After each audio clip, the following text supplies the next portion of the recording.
ప్రజలు బుద్ధి చెప్పిన ఆ ముఠా ఆగడాలు ఎక్కడ తప్పు జరిగిందో తెలుసుకోకుండా రోజు రోజుకు పెరుగుతూనే ఉన్నాయి తప్ప ముఠా ఆగడాలు తగ్గట్లే.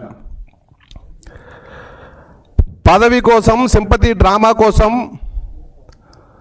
సొంత బాబాయినే చంపేసిన పార్టీలో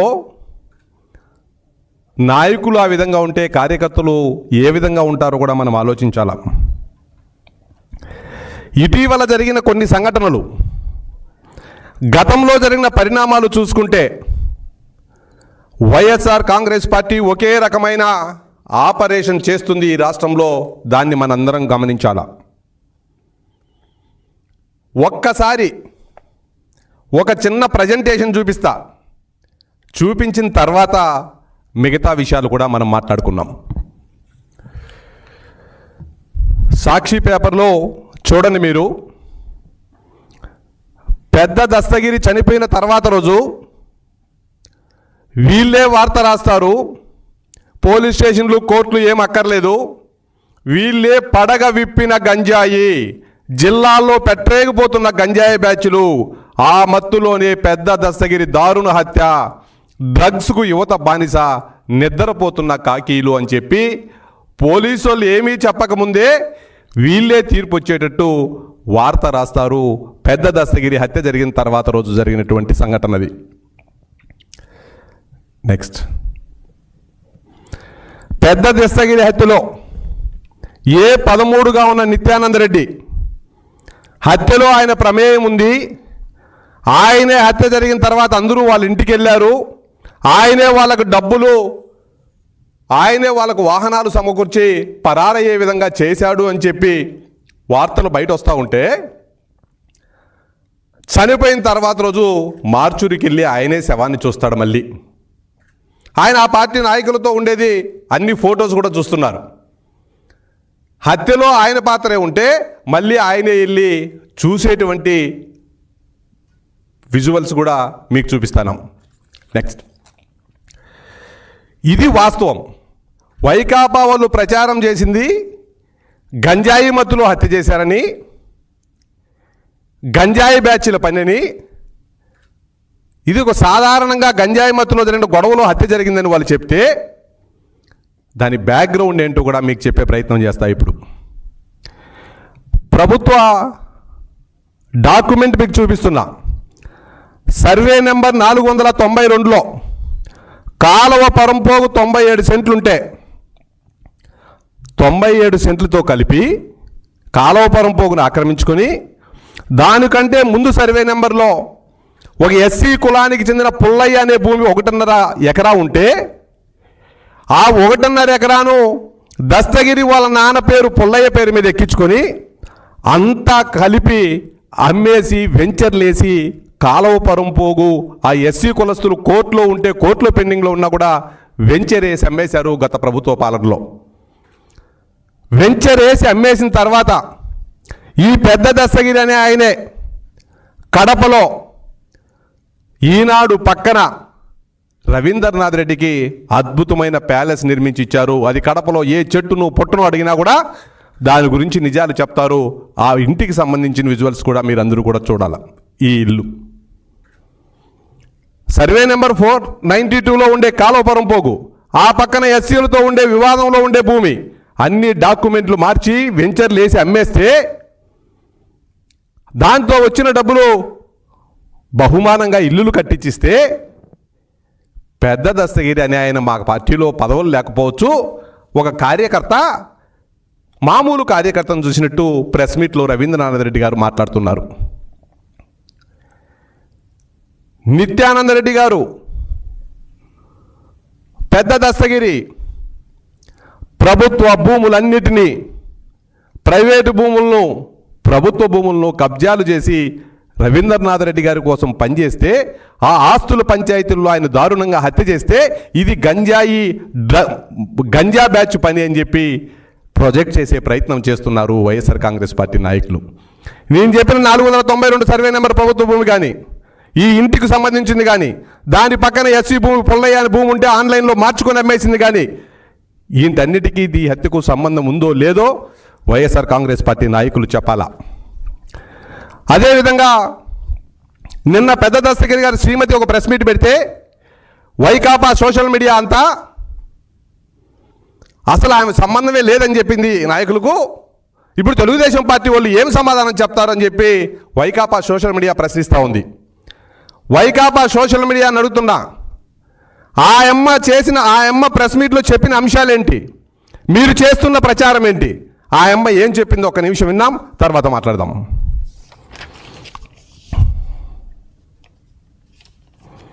ఆయనకు న్యాయం చేయాలా, ఎవరి వల్ల జరిగింది ఇది మీరు తెలుసుకొని మా ఆయనకు న్యాయం చేయాలా, ఇది ఎందువల్ల జరిగిందో మాకు కూడా తెలియదు, కానీ మా ఆయనకు న్యాయం చేయాలా, ఎవరి వల్ల జరిగింది ఇది మీరు తెలుసుకొని మా ఆయనకు న్యాయం చేయాలా. పెద్ద దస్తగిరి గారి శ్రీమతి ఏం చెప్పారు క్లియర్గా? ఎవరి వల్ల జరిగిందో మాకు తెలియదు, ఎవరి వల్ల జరిగిందో తెలుసుకుని మాకు న్యాయం చేయాలా అని ఆ అమ్మ చెప్తే, ఆ అమ్మ వైకాపా వాళ్ళకి ఏమీ సంబంధం లేదని చెప్పింది. ఆ అమ్మే క్లీన్ చిట్ ఇచ్చింది. ఇప్పుడు తెలుగుదేశం పార్టీ వాళ్ళు ఏం చేస్తారు అని మాట్లాడే పరిస్థితికి వచ్చారు. ఒకే రకమైన వ్యవహారాలు. పోలీసులు కేసు నమోదు చేయకముందే, పోలీసులు విచారణ చేపట్టకముందే, పోలీసులు విచారణ కంటే ముందు సాక్షి పేపర్లో గంజా బ్యాచ్ పని అని రాసేస్తారు. దాన్ని నిజమని నమ్మించేందుకు వందలాది అబద్ధాలు చెప్తారు. ఆ అబద్ధాలను నిజమని నమ్మించే ప్రయత్నంలో రోజుకు ఒక కట్టుకథ అల్లుతాంది వైఎస్ఆర్ కాంగ్రెస్ పార్టీ. ఇప్పుడు నేను చెప్పిన సర్వే నెంబర్ల విషయంలో వాస్తవాలేందో బయట పెట్టాల్సిన అవసరం ఉంది. ఇదే తరహాలో అంతకుముందు వివేకానంద రెడ్డి గారి హత్య కూడా. ఇప్పుడు ఆ విజువల్ చూద్దాం, దాని గురించి కూడా మాట్లాడదాం. వివేకానంద రెడ్డి గారి హత్య రోజు నారాసుర రక్త చరిత్ర, వైఎస్ వివేక దారుణ హత్య అని ఒకవైపు, నారాసుర రక్త చరిత్ర అని బాబుగారి చేతిలో పెద్ద కొడవలు పెట్టి రక్తం అంటించి ఆయన బట్టలకు ఆయనే హత్య చేసినట్టు వార్తలు రాశారు కదా. ఈ హత్య కంటే ముందు జరిగినటువంటి సంఘటన దీని గురించి కూడా చెప్తున్నా. ఉదయం అనారోగ్యంతో మృతి అన్నారు, 7:15కు సాక్షిలో గుండెపోటుతో మృతి అన్నారు, 9:15కు అనుమానాలు ఉన్నాయని చెప్తారు. 10 గంటలకు విజయసాయిరెడ్డి గారు వచ్చి పొద్దున్నే గుండెపోటు అంటాడు, తర్వాత వచ్చి చనిపోయినాడు, అనుమానాలు ఉన్నాయంటారు.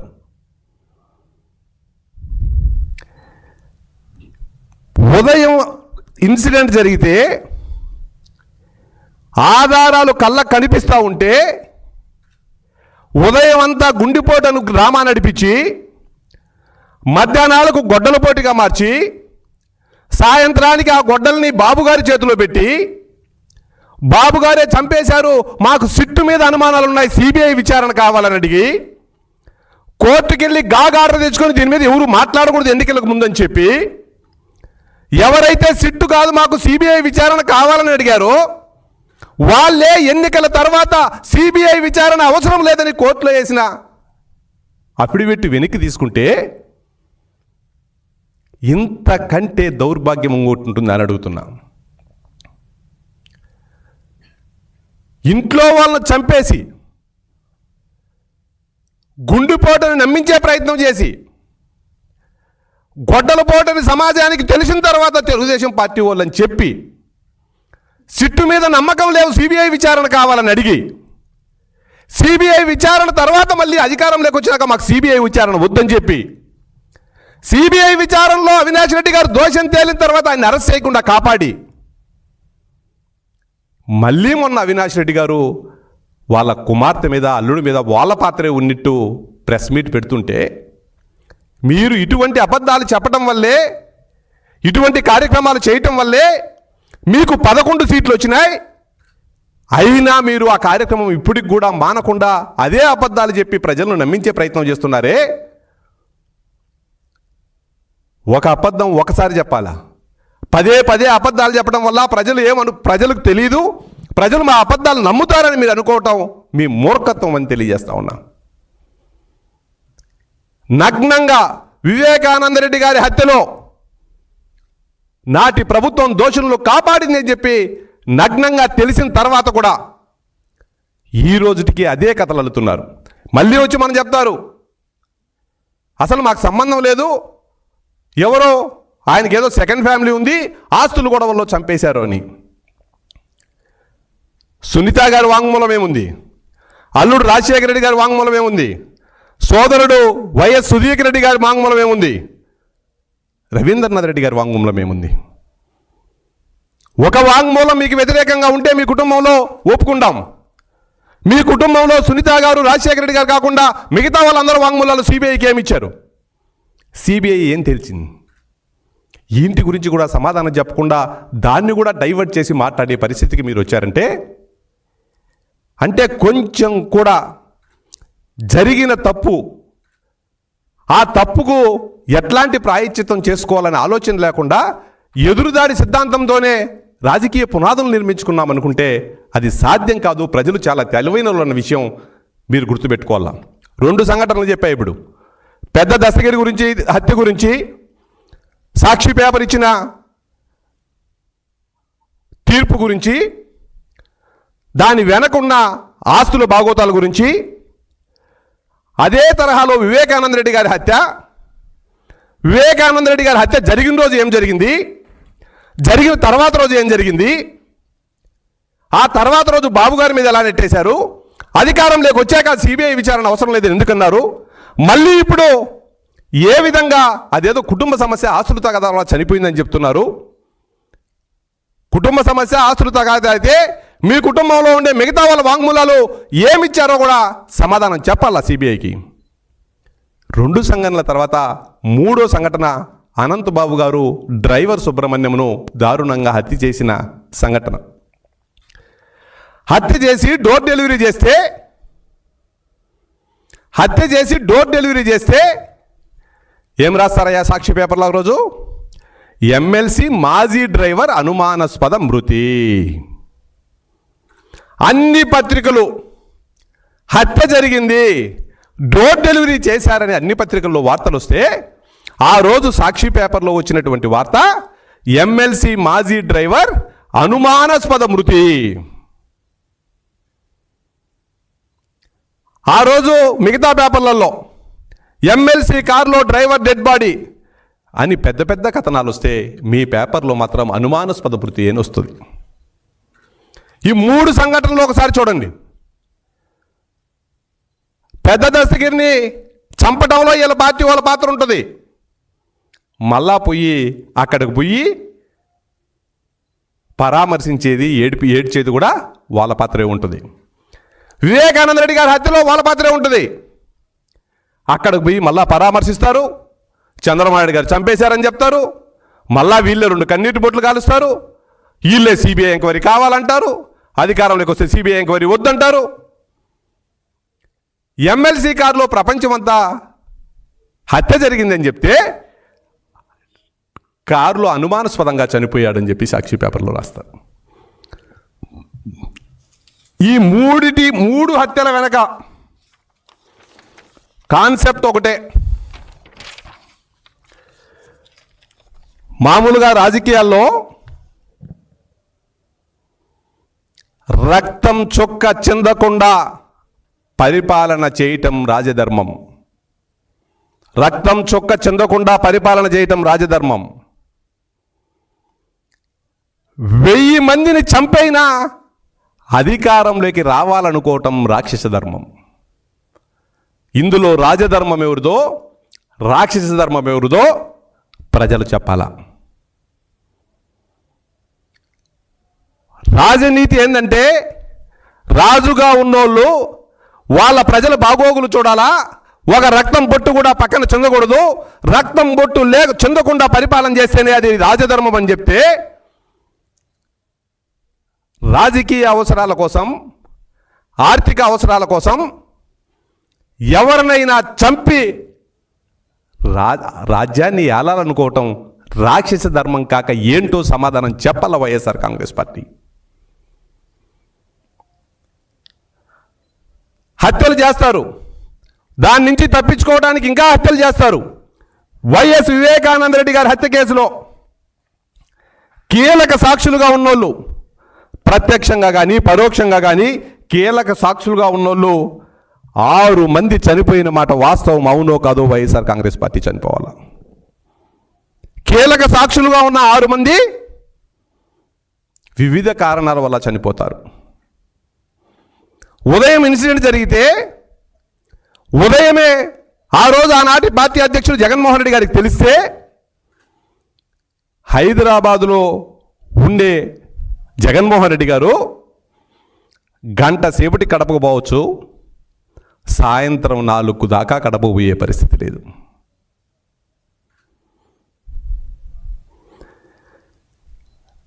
పెద్దలు నిజం నిలకడ మీద తెలుస్తుంది అంటారు. ఆ నిజం తెలిసేలోపే సాక్షులను మిగలకుండా చేయటమే గొడ్డల పార్టీ ప్రత్యేకత. నిజం తెలిసేలోపే సాక్షులుండరు. ఈ మొత్తం వ్యవహారాల గురించి మేము చెప్పటం కాదు. రాత్రి రప్పారప్ప నరికేయాలా, పద్దన్నే పరామర్శలు చేస్తారు మీరు, మీ నైజం ఇదని తెలుగుదేశం పార్టీగా మేము చెప్పట్లా. మీ పార్టీ మాజీ మంత్రి పేర్ని నాని గారు వాళ్ళ కార్యకర్తల సమావేశం పెట్టి ఎవరో రప్పా అని కింద నుంచి అరిస్తే ఏం చెప్తారు ఆయన? రాత్రి రప్పా కానిచ్చేయాలా, పొద్దున్నే పరామర్శకు మనమే వెళ్ళాలని చెప్పి మేము చెప్పిన మాట కాదు, పేర్ని నాని గారి విలేకరుల సమావేశంలో చెప్పినటువంటి మాట. కరెక్ట్గా ఆయన ఏదైతే చెప్పాడో, వివేక గారి హత్య కేసు కానీ, పెద్ద దస్తగిరి హత్య కేసు కానీ, డ్రైవర్ సుబ్రహ్మణ్యం హత్య కేసు కానీ రాత్రి రప్పా కానిచ్చేస్తారు, పొద్దున్నే పరామర్శలకు వీళ్ళే వెళ్తారు. దస్తగిరి ఇంట్లో పోలీసులు సోదా చేసి డాక్యుమెంట్లు స్వాధీనం చేసుకుంటే, పెద్ద దస్తగిరి హత్యకు గావింపబడ్డ పెద్ద దస్తగిరి ఇంట్లో పోలీసులు సోదా చేసి డాక్యుమెంట్స్ స్వాధీనం చేసుకుంటే, ఆ డాక్యుమెంట్లలో సింహభోగం కమలాపురం మాజీ శాసనసభ్యులు వాళ్ళ కొడుకు శ్రీమతి పేరు మీద ఉండే డాక్యుమెంట్లే ఉన్నాయని వార్తలు వస్తున్నాయి. అవి కూడా పోలీసులు బయట పెడతారు. ఆ రోజు సమాధానం చెప్పాలి. ఈరోజు మాట్లాడే వాళ్ళంతా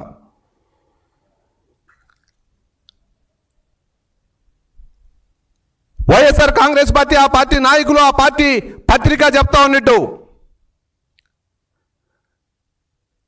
జగన్ గంజా బ్యాచ్లో కాదు దస్తగిరి హత్య జరిగింది.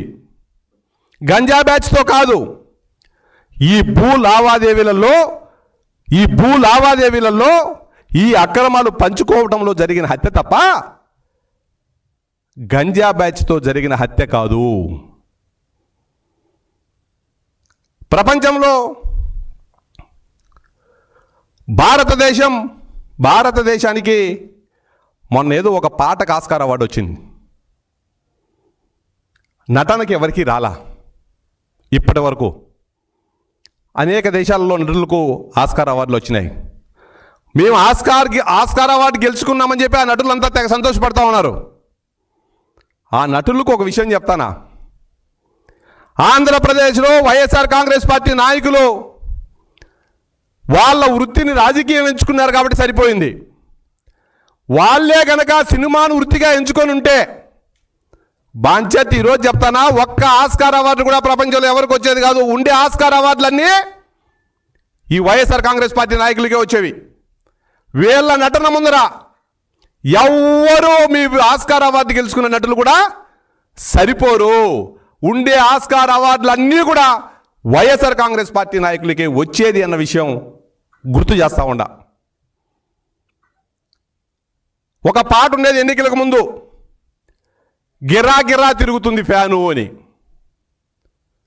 గిర్రా గిర్రా తిరిగేది ఫ్యాన్ కాదు, గిర్రా గిర్రా తిరిగేది గొడ్డలి. ఆ గిర్రా గిర్రగా తిరిగే గొడ్డలికి రిమోట్ ఉండేది తాడేపల్లి ప్యాలెస్లో. అక్కడి నుంచి రిమోట్ నొక్కితే ఆ గొడ్డలి ఎవరి మీద పడుతుందో కూడా ఎవరికీ తెలీదు. ఆ గిర్రా గిర్రా గొడ్డలి రాజ్యాధికారం కోసమో, ఆర్థిక అవసరాల కోసమో మన పార్టీ లేదు, పన పార్టీ లేదు, బంధువులు లేదు, కుటుంబ సభ్యులు లేదు, ఎవరి మీదైనా పడుతుంది ఆ గొడ్డలి. కావాల్సింది మన పార్టీ వాడు కాదు, పరాయి పార్టీ వాడు కాదు, కుటుంబ సభ్యులు కాదు, ఎవరైనా కాదు. ఆ సందర్భానికి మనకు కావలసినటువంటి ఆ అవసరం తీరడానికి ఆర్థిక అవసరాలు కానీ రాజకీయ అవసరాలు కానీ ఎవరినైనా వేసేయటానికి ఆ గొడ్డలి సిద్ధంగా ఉంటుంది. గిరాగిరగా తిరుగుతుండేది గొడ్డలి ఎవరి మీద పడుతుందో కూడా తెలియనటువంటి పరిస్థితి. ఈరోజు నేను విజ్ఞప్తి చేస్తున్నా, రాష్ట్ర ప్రజలు ఒకసారి ఆలోచన చేయాలా, వైఎస్ఆర్ పార్టీ కాంగ్రెస్ కార్యకర్తలు నాయకులు ఆలోచన చేయాలా. ఆ రోజు బైరటీస్ గనుల్లో వెంకట నరసయ్యను ఎవరైతే నమ్మి ఆదరించారో ఆ యజమానిని చంపి రాజకీయ ప్రవేశం చేశారో, వెంకట నరసయ్యను చంపి ఆర్థికంగా ఫలాలు పొంది ఆ ఫలాలతో రాజకీయాలు చేయడం స్టార్ట్ చేసి అవసరానికి ఒక బీసీనో ఎస్సీనో లేకపోతే కుటుంబ సభ్యునో చంపి వాళ్ళ శవాల మీద రాజకీయాలు పదవులు అనుకుంటుంది వైఎస్ఆర్ కాంగ్రెస్ పార్టీ. దీనికి సమాధానం చెప్పాలా?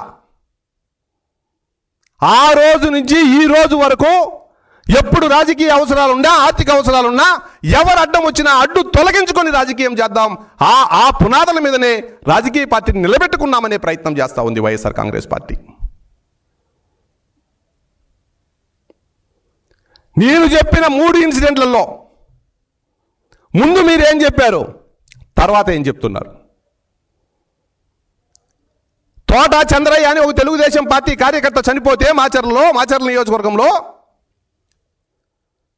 ప్రత్యర్థులు ఆ రోజు వాళ్ళ నాయకుడి పేరు చెప్పమంటే మీరు నన్ను చంపినా జై చంద్రబాబు అని అంటానని ఆయన అంటే ఆయన్ను నిర్దాక్షిణంగా గొంతు కోసి చంపేస్తే నడు రోడ్లో మా కుటుంబ సభ్యుడు కోల్పోయాడని చెప్పి మా అధినేత వెళ్ళాడు, అంత్యక్రియల్లో పాల్గొన్నాడు, పాడి మోసి ఆయన రుణం తీర్చుకోవాలని ప్రయత్నం చేశాడు ఆ రోజు మా అధినేత వెళ్ళి. ఈరోజు వైఎస్ఆర్ కాంగ్రెస్ పార్టీ కార్యకర్త బీసీ గంజాయి బ్యాచ్లో గంజాయి గొడవల్లో చనిపోయారని చెప్పి మీరే ఎస్టాబ్లిష్ చేస్తున్నారు కదా పెద్ద దస్తగిరిని. మీ పార్టీ కార్యకర్త దారుణ హత్యకు గురైతే మీ ఎంపీ అవినాష్ రెడ్డి గారిని గెలిపించేదానికి ప్రయత్నం చేశాడు కదా మీ కార్యకర్త. 3 రోజుల పాటు మీ పార్టీ అధ్యక్షుడు జగన్మోహన్ రెడ్డి గారు పులివెందుల్లో ఉన్నారు కదా, మీ ఎంపీ గారు అక్కడే ఉన్నారు కదా. ఒకవేళ నిజంగా గంజాయి మత్తులో హత్య జరుగుంటే మీ కార్యకర్తను కనీసం పరామర్శించడానికి కూడా ఎందుకు వీళ్ళిద్దరూ వెళ్ళలేదు అని అడుగుతున్నాం. మీకు సంబంధం లేదు, ఎందుకు వెళ్ళి మీ కార్యకర్తను పరామర్శించలేదు? ఏముందిలే బీసీ చనిపోయినాడు కదా మేము వెళ్ళి పరామర్శించేది అనుకున్నారా? లేకపోతే మా వాళ్ళు చంపుకున్నారు మేమెందుకు అక్కడ మీ పరామర్శించేది అనుకున్నారా? అడుగడుగున 3 హత్యలు జరిగిన ఇన్సిడెంట్లు వాస్తవాలతో సహా రాష్ట్ర ప్రజల ముందర పెట్టాం. ఈ 3 హత్యల వెనక ఎవరున్నారో కూడా మేము చెప్పడం కాదు, సిబిఐ చెప్పింది. పెద్ద దస్తగిరి విషయంలో అన్నీ వచ్చినాక పోలీసులు చెప్తారు. అనంతబాబు విషయంలో సమాజానికి అంతా తెలుసు. కాబట్టి ప్రపంచంలో ఉండే నటులు ఊపిరి పీల్చుకోండి, వీళ్ళు సినిమాల్లో లేకుండా రాజకీయాలు ఉన్నారు కాబట్టి మీకు ఆస్కార్ అవార్డులు